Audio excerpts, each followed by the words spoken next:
Mid week സസ്പെൻഷന്റെ മൂന്നാമത്തെ ടാസ്കിന്റെ result fair ആണോ എന്ന് നിങ്ങൾക്ക് തോന്നുന്നുണ്ടോ? അപ്പോൾ എല്ലാവർക്കും നമസ്കാരം. ഈ വീഡിയോ ആദ്യമായി കാണുന്നവരാണെങ്കിൽ ചാനൽ സബ്സ്ക്രൈബ് ചെയ്യണം, ലൈക്ക് ചെയ്യണം, കമന്റ് ചെയ്യണം. ഇന്നത്തെ മിഡ് വീക്ക് എവിക്ഷന്റെ മൂന്നാമത്തെ ടാസ്കിന്റെ റിസൾട്ട് ഫെയർ ആയിരുന്നില്ല. കളിയരങ്ങ് എന്നായിരുന്നു ടാസ്കിന്റെ നെയിം. അതായത് കുറച്ചു പാട്ടുകളുടെ ലിസ്റ്റ് ബിഗ് ബോസ് കൊടുക്കും. അതിൽ നിന്ന് അവരവർക്ക് ഇഷ്ടമുള്ള പാട്ട് എടുക്കാം. 6 മിനിറ്റ് പാട്ട് സെലക്ട് ചെയ്യാനും പ്രാക്ടീസ് ചെയ്യാനും ഒക്കെയായി ബിഗ് ബോസ് കൊടുത്തു. അത് കഴിഞ്ഞപ്പോൾ ആക്ടിവിറ്റി ഏരിയയിലേക്ക് പോകാൻ പറഞ്ഞു. അവിടെ വെച്ച് ഓരോ ടീമും പെർഫോം ചെയ്തു.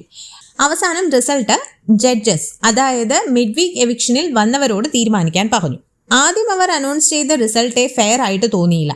കാരണം ശാരികയായിരുന്നു മെജോറിറ്റി ആൾക്കാരും ചേർന്ന് ഫസ്റ്റ് പൊസിഷനിൽ കൊണ്ടുവന്നത്. പക്ഷേ അത് സേവ് ചെയ്യാൻ നോക്കിയതായിരുന്നു എന്ന് ക്ലിയർ ആയിരുന്നു. അവരുടെ പെർഫോമൻസ് നല്ലതായിരുന്നു, എന്നാൽ റൂൾ തെറ്റിച്ചു. ബിഗ് ബോസ് കൊടുത്ത ലിസ്റ്റിൽ ഇല്ലാത്ത പാട്ട് ബിൻസി പാടി. എന്നാൽ എടുത്തു പറയേണ്ട കാര്യം അഭിലാഷിന്റെ ഡാൻസ് ആയിരുന്നു. അത് അടിപൊളിയായിരുന്നു. എന്നാൽ റിസൾട്ട് പറഞ്ഞപ്പോൾ ബിഗ് ബോസ് ആ റിസൾട്ട് അക്സെപ്റ്റ് ചെയ്തില്ല. റൂൾ തെറ്റിച്ചു എന്ന് പറഞ്ഞ് അവരെ ഡിസ്ക്വാളിഫൈ ചെയ്തു.